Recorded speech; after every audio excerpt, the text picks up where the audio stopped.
One? Of the body. Yes. Yes. Does anyone here not know what an out-of-body experience is? Everybody knows what it is? I don't know. You don't know? Okay. Well, we don't know either exactly what it is. But it is most usually referred to as the feeling of separation from one's own body and perceiving either another reality, another layer of reality, or the same layer of reality, like getting in touch with people who are distant. It might be relatives, it might be oneself. A lot of people describe having seen their own body from above, like floating on top of their own body, and this is what is most usually referred to as an out-of-body experience, like being able to leave the body and visit other places, and sometimes even other times. Okay. So this is more or less what we are referring to when we talk about out-of-body experiences. Okay. Now, originally we were thinking of presenting the consciential paradigm, the framework with which we are attempting to study this phenomenon. Okay. But given your presentation yesterday, we thought that we would move forward and start showing more of our research first, and then talk about the framework itself. But we'll give first some presentation about who are we. So the International Academy of Consciousness is a non-profit organization dedicated to the scientific study of consciousness. Now, when we use the term consciousness here, we are referring to the individual that is able to know that he or she exists. So this is, in this context, consciousness would be a synonym of human essence, the soul, for some. So the International Academy of Consciousness has accumulated 20 plus years of classes, scientific events, debates, with hundreds of researchers, through publications, through journals, through books, and it is the continuation of several decades of the personal work of Dr. Vieira, a physician, a Brazilian physician, who started experiencing these projections, these out-of-body experiences, since he was 9. Since the age of 9, he was more or less like our colleague here, Deepak, interested in knowing how come I have these experiences. What is going on in my mind? What is going on with my brain? What is happening here that I have these experiences? That I am lucid of certain occurrences, of certain events, and that I can recall, bring those memories from those experiences and use them in my day-to-day life. So with that in mind, he started studying medicine, and he did find some answers, but not all of them. So he kept on researching on other areas, and then he started, he very soon started accumulating a huge library of books related to paranormal phenomena, or so-called paranormal phenomena. And through that library, he was able to gather about more than 5,000 references regarding the study of out-of-body experience or related phenomena. So we are continuing with the work that he initiated with the reading of the library and his own publications of books and articles and so on.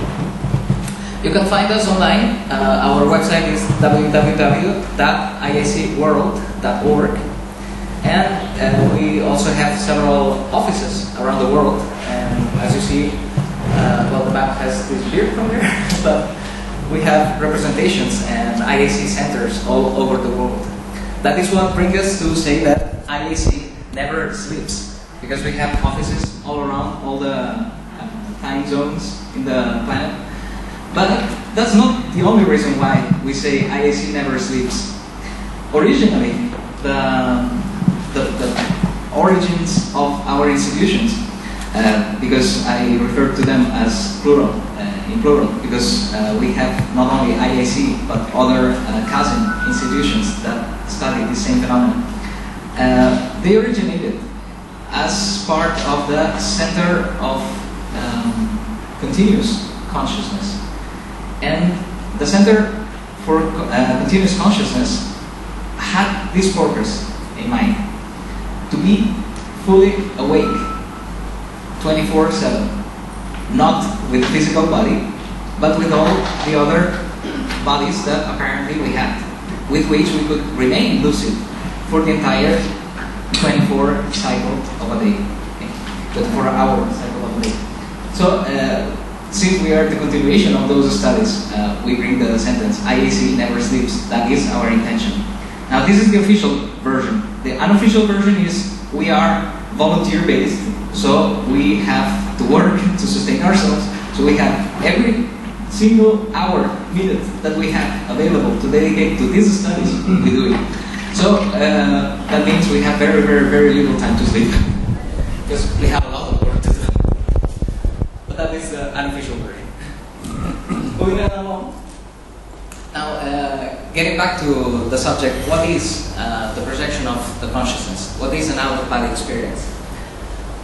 It is also known as astral traveling, astral projection, mystic voyage, unfolding, and all their translations into all other languages and all their possible variations. Now, the most common types of projections are spontaneous.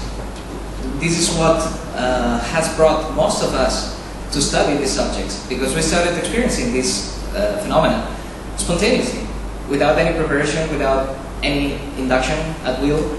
We simply experienced them.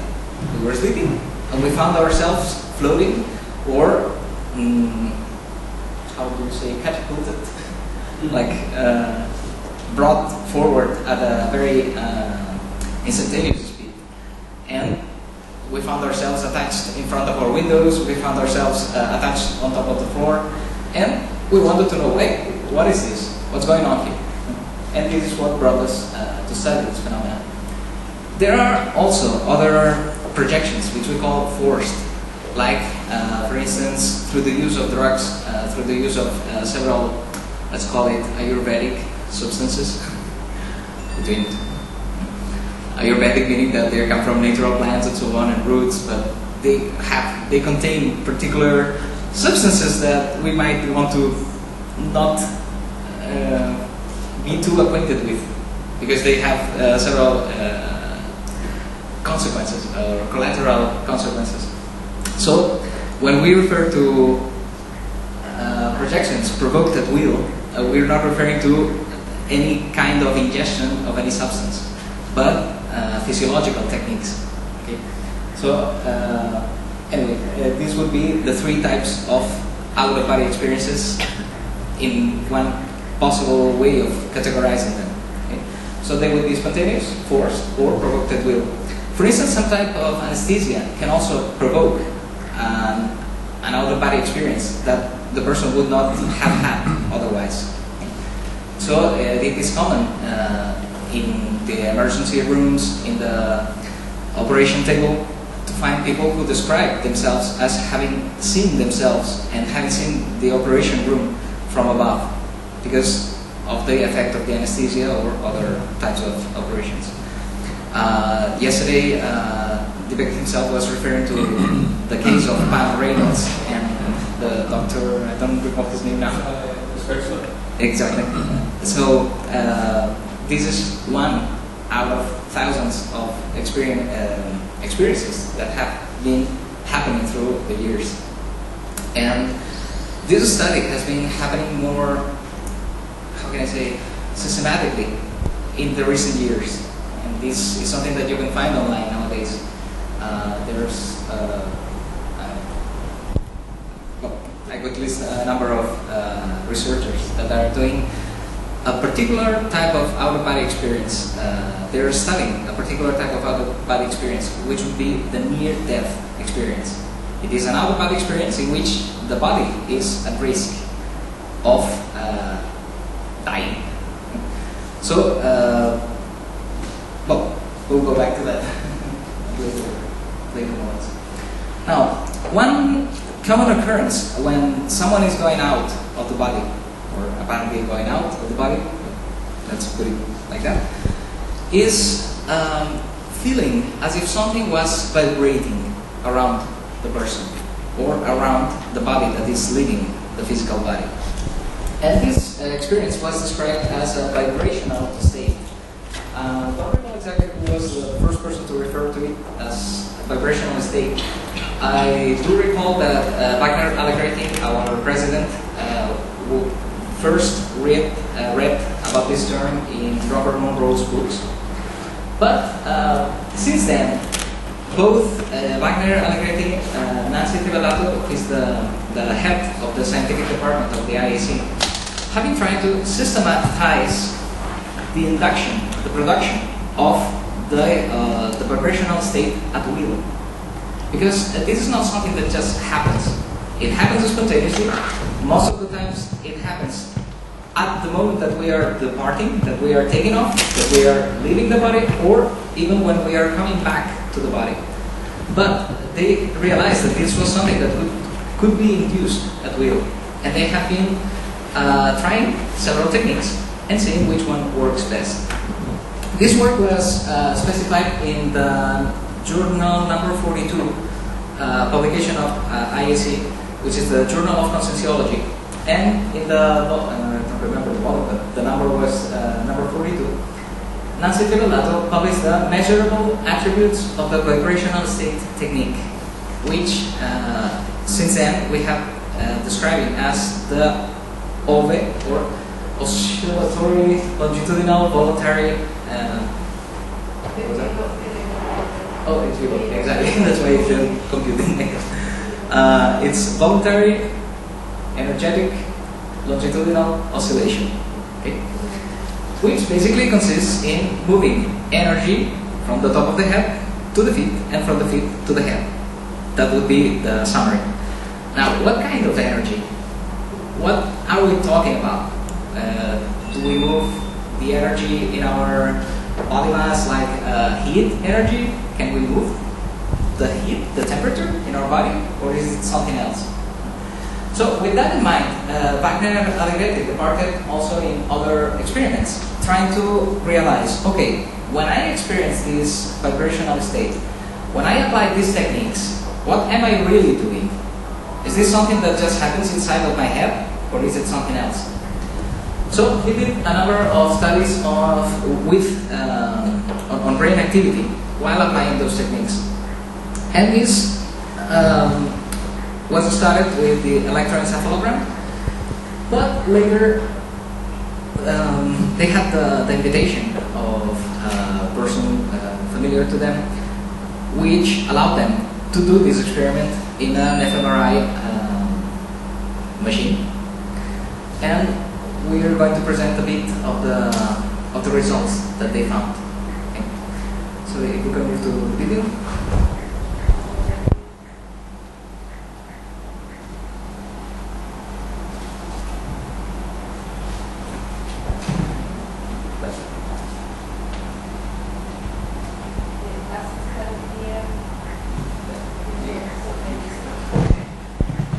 Now, we don't have the sound here now, but basically what he was doing is he was inside the machine with his head, and he was attempting to establish this vibrational state at will with the below technique.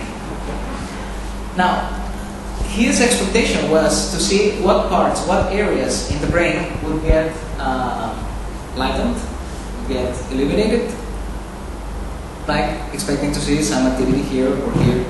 And actually, there is some activity here showing when he starts applying the technique. What they would not expect was something that came later. And more or less at this time, he had a button that he would press when he would reach the vibrational state. Okay? And more or less this was the time at which he reached the vibrational state. I'm saying this from memory, but I mean, if you hear the audio, you will realize that. Now, the curious thing happened right after. If you start seeing here, more or less here, and here, and here.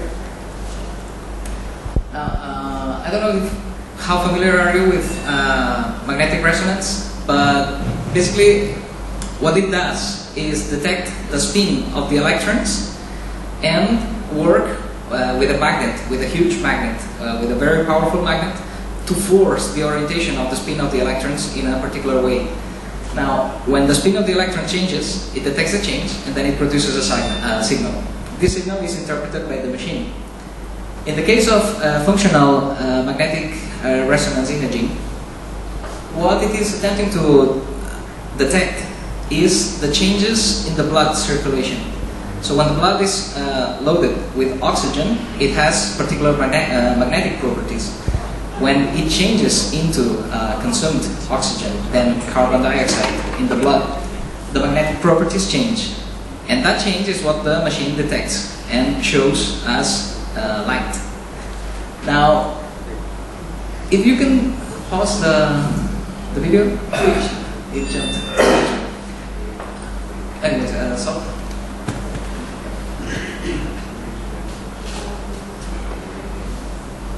Can you play the first one again?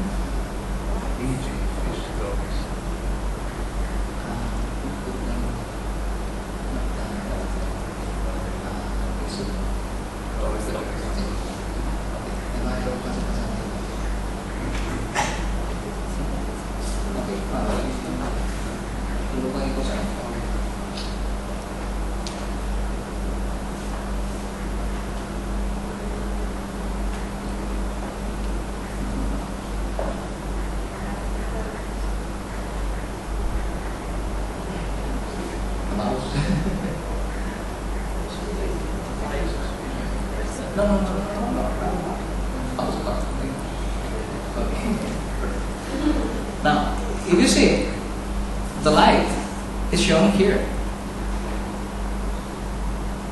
In the frontal, our expert here might tell us exactly what part of the brain that is. I think it's the parietal lobe or the frontal. It's halfway. But the curious thing is that this lightning did not come in the brain. It happened outside the brain. And he was not hemorrhaging, so the blood was not outside of the area of his head. So what did they detect here? And that's what the first question that came to them. Is this the same organ that we were talking about yesterday? Is this the same etheric energy, the etheric body? So this is what has been more actively promoting since the birth of IAC and even before. Applying these techniques in such a way that we could produce some effect. And this is the first capturing of this effect. Now, of course, the first reaction of the people who were in the chamber room of the experiment was, oh, come on, you have broken my machine. You have, that's an artifact. That's not real. No. So they said, oh, you're moving your head. So he repeated the experiment, moving his head, and the same signal did not happen. It was quite different. They repeated the experiment again several times, and every time that he would repeat this experiment, he would show this lightning outside the head. Now, these are, of course, preliminary results. It's just one person. We need to repeat that with more people who have some experience with this technique. Now, Wagner Allegretti, originally, he was an electrical engineer, and he abandoned that career in order to dedicate himself fully to these studies. Now, since then, he has been applying these techniques and other type of energetic techniques, or what we call energetic techniques, which gave him quite a lot of experience in what we say, what we call exteriorizing energy, which would be like passes of this etheric energy, organic energy, whatever names might have happened along history. And this provides him with some flexibility in his energies. Now, if we can, before moving again into the slideshow, go back to the video, the next one. So the person who was doing the experiment said, oh no, that's what is this? We need to recalibrate the machine. Okay. Now, in order to recalibrate it, they use what they call a phantom bottle, which is basically water with nothing else inside, and it's a plastic bottle, and it should not show any type of activity, no light. Okay. Now, can you complete the? No.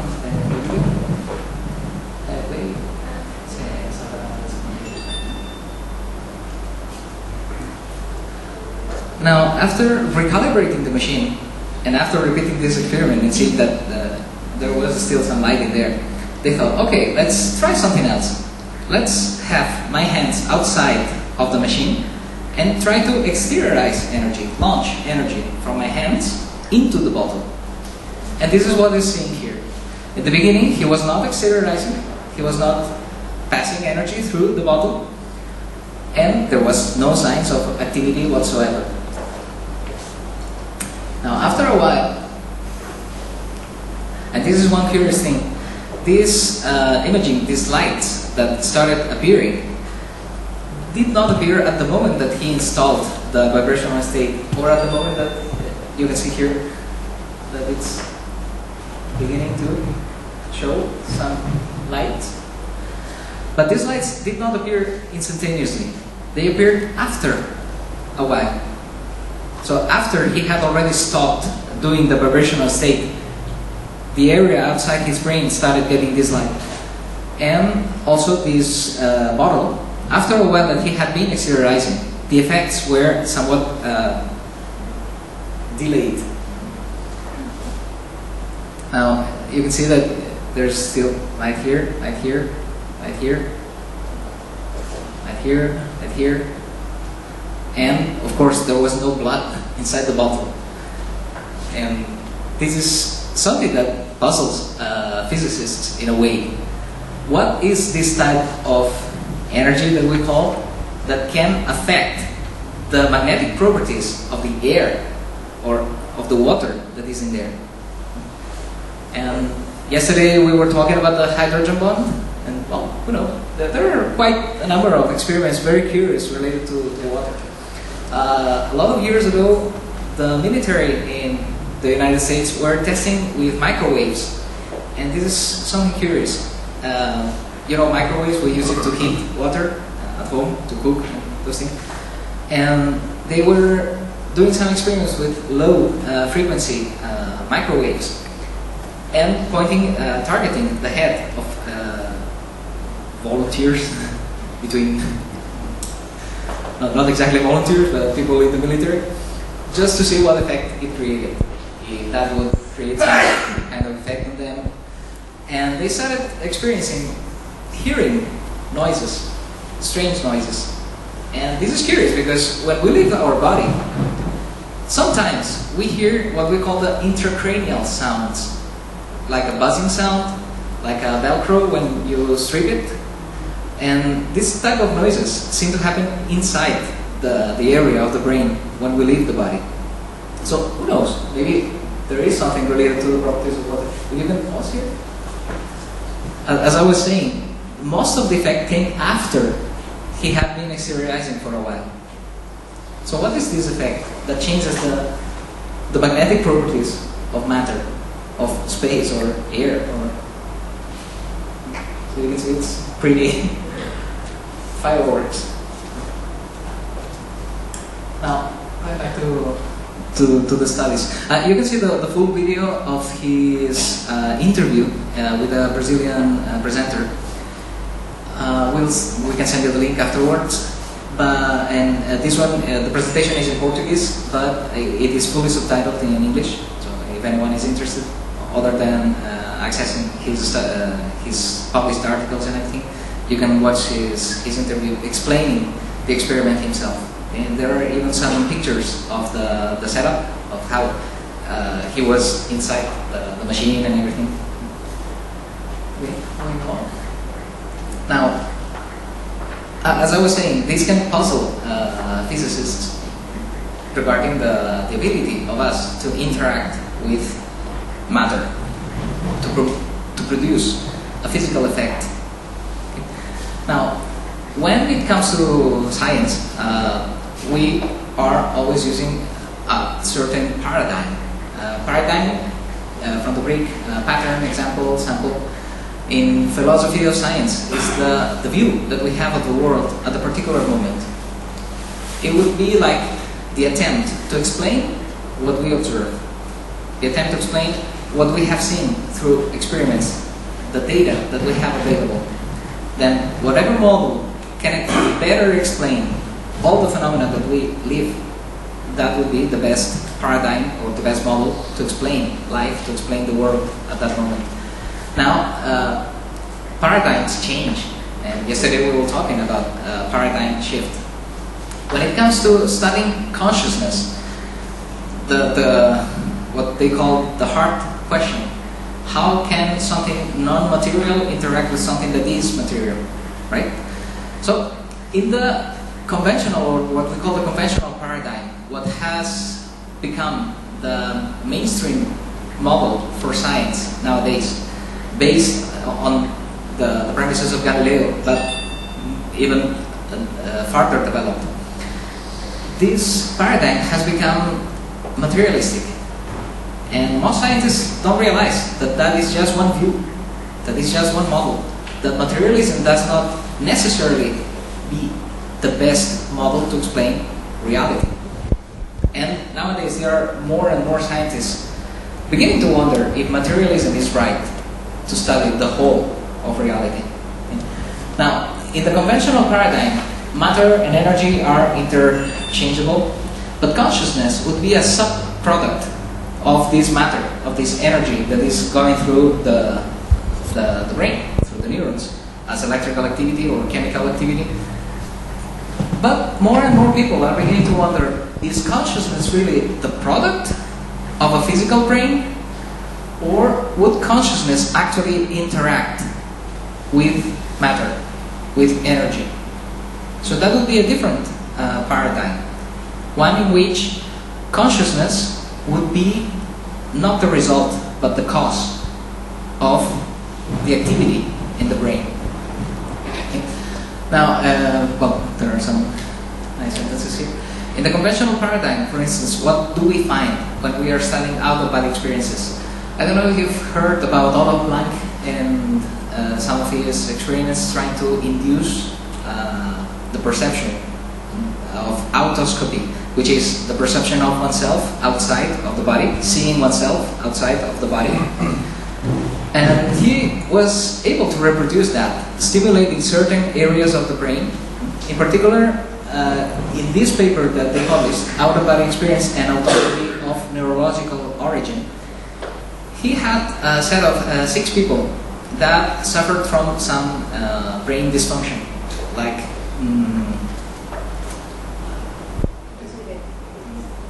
exactly epilepsy, mostly epilepsy. I think there was somebody else who had a different type of brain dysfunction, but he took the accounts of these people while being operated to describe and to ascertain, okay, they are describing that they have seen themselves outside of the body and everything. So when did that happen? What was I doing then? So what area of the brain was I stimulating? But the thing is, the most difficult thing to do in science is read through the data and not the conclusions. Most people go straight to the conclusions of a particular researcher, and he had his conclusions. Here, he said, we suggest that OBE and autoscopy are related to a failure to integrate proprioceptive, tactile, and visual information with respect to one's own body. Disintegration in personal space, and by a vestibular dysfunction leading to an additional disintegration between personal, vestibular space and extrapersonal, visual space. We argue that both disintegrations, personal, extrapersonal, are necessary for the occurrence of OBE and autoscopy, and that they are due, this is the conclusion, and that they are due to a paroxysmal cerebral dysfunction of the TBG in a state of partially and briefly impaired consciousness. So how does mainstream science see OBE? It sees that as an impairment, as a disease, as something accidental that should not happen, something that is disabling us from perceiving reality. But what do we find when we really study this phenomena with, how can I say, an impartial view? We see that it's not just the perception of the distance from one's own body, but the perception of information that is far beyond our senses. So in the case of Pam Reynolds, she was describing the onset of the operation room, and that is common in most of the out-of-body experiences. But some experiences describe events that happen at a long distance, describe events that happen non-locally. Okay? And, well, there are several people studying now with non-locality of consciousness. There are several hypotheses. Okay? Now, what has brought... 10? Okay. 10 minutes. What we have gathered through the experiences that we had is more or less what we presented in the consciential paradigm, which would be our model, our point of reference for further studies. The first one is we need auto-experimentation, self-experimentation. We need to experience these out-of-body voyages by ourselves if we want to have more direct access to this data. Now, multi-vehicularity or holosomatics would be the compendium of all the bodies that we use when we leave the body, which are not the physical one, and also the physical one, which was described yesterday extensively in the slides with I forgot his name. With the president of Vice Association. He kindly described many of the bodies that we have, the etherical body. We may change the names maybe. Basically, the names we have provided to all these vehicles, to all these bodies, is based on their function. So when we call the mental body is because it has all the rationality, functionality of consciousness, or at least it uses the most lucid use of these abilities happens when you are projected with that body. Now, when it comes to the astral body, commonly referred to as astral body, we call it psychosoma or emotional body, because that's what comes out the most when you are experiencing an out-of-body experience in which you are using that vehicle, that body. So, why emotional? Because it is very easy to get very emotional when you leave the body with the psychosoma. Meaning that if you're scared, that is not just being somewhat frightened. It becomes terror, practically. If you are very, how can I say, willing to leave the body, you're very happy to leave the body, you become very exalted, and that sometimes has the repercussion of bringing you back to the body. So, well, I could explain further and further, but I think the point here to do is don't believe in anything. That is our motto. Research, reflect, refute. We have the means to publish your own research. We have the Journal of Conscientiology, as there are many others. But we intended to prepare this platform through which people could study this phenomenon without bias. Okay. So, and most of all, have your own experience. Now, how can you have your own experiences? How can you promote those if you have never had one? Now, we have started creating the IAC Research Campus in Portugal, in Nevoramonte, and there we have started building a chain of laboratories in which to produce this phenomena. Several phenomena related not only to the out-of-body experience, but to other phenomena as well.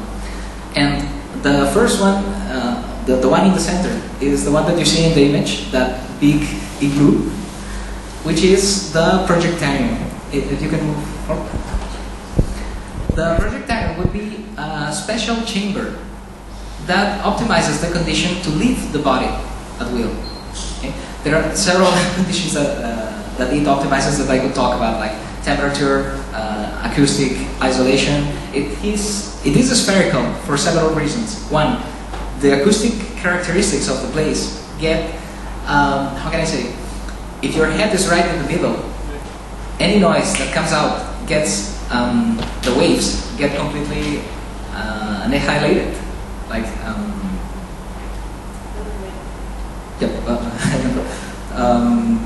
basically any wave that comes from the middle of the room, the waves will propagate and exactly cancel each other through the walls that are exactly spherical. But another reason is not just the acoustics of it. It's that this body that was detected in the fMRI experiment, we perceive it as something that can expand up to about 8 meters in diameter. So that would be a radius of 4 meters from around the head. And this is why we built this chamber with a diameter of almost 9 meters. So we would have space enough to leave this this expansion of this type of energy that is somewhat more dense than the astral body or the emotional body. So it is for us like walking inside the water, the sea water. When you go to the beach and try to walk inside the water, it is more dense, so it is more difficult to walk. And this is the reason why it is spherical, so that we have space enough to leave that higher density area and then become more lucid and live at will and do any kind of experiment that we want. Now, we dedicate also to expand the knowledge of these techniques to promote the out-of-body experience. This same Velo technique that we were talking about is one of the main and simpler techniques to promote the out-of-body experience. I'm not saying that the vibrational state is simple to achieve by will. It takes training. It is just like going to the gym. I mean, you can do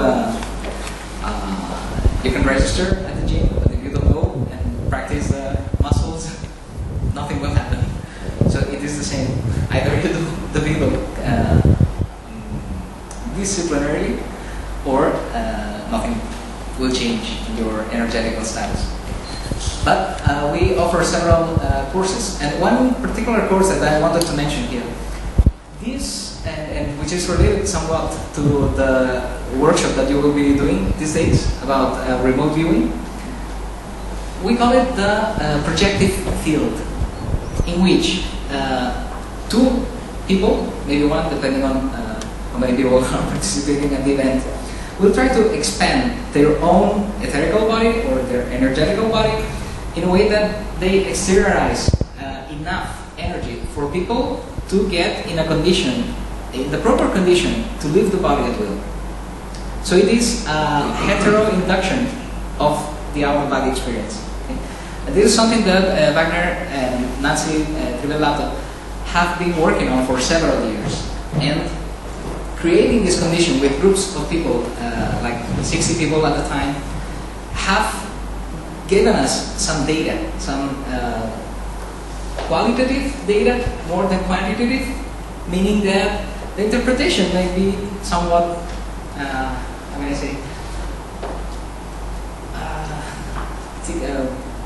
grasped by the short hairs at some point, mainly because the perceptions of people when they leave the body. I mean, how does this course work? We have one room in which people are laying down and attempting to leave the body or do some remote viewing of a target image or a target object that will be placed in a separate room that is not available to anyone until the end of the experiment. Now, this image will be produced, let's call it semi-randomly. Out of a group of hundreds of pictures, one will be picked at random, at semi-random, by the computer. Okay? We don't have a random event generator attached to the computer. We are thinking of improvements to the experiment.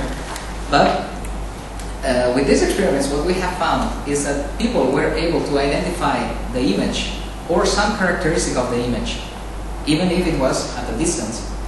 And sometimes even at different times. And this is where it gets interesting. People would get the image before, in a session, before the actual projection of the image of the computer screen.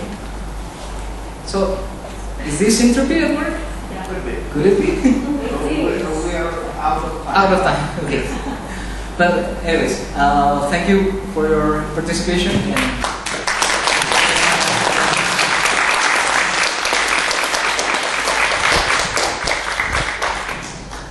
if anyone has any question, I'm really curious, because I'm such a pragmatic person, how do these experiences, or can these experiences change people's sense of well-being, oh yeah. their own vibrational level changes in terms of how they are operating in their very earthly human lives?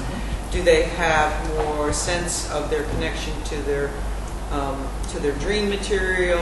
What are the benefits, in other words, other than just having the experience? Well, we have a slide for that. So what are the benefits?